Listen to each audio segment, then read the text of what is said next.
Let's take a quick look at these air filters. This is a John Deere 1025R.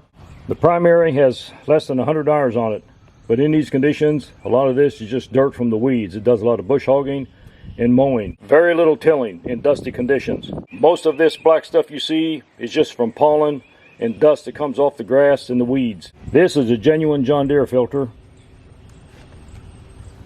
Do not clean. Here we go, John Deere. Typically, I'll use a genuine John Deere inner. On the outer, I'm not too concerned because I know this is going to save the engine. And this should be a dark looking blue, but lighter than what it is. So I'm clearly getting some dirt through this filter onto this inner filter. And this is the last stage that actually protects your engine from getting wore out.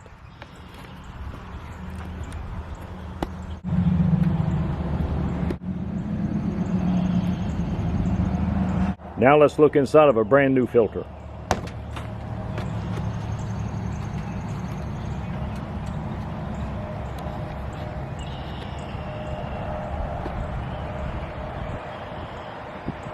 Big difference. How to check if your air filter is actually working? Get a decent flashlight. If you look in here on the outside, you're going to see some residue of the dirt. You can see my finger mark there. Okay, let me try this again. I want it to focus on that black elbow in there that's, I don't know, some kind of plastic. But you can see it's just spotless clean. And that's what you want to see.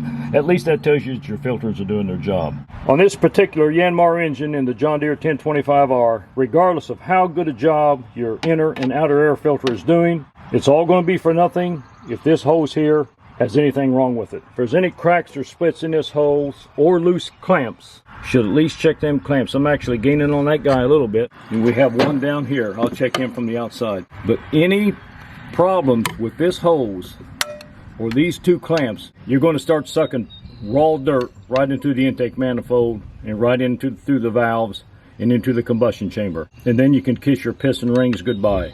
Well, work safe out there. Have a good one.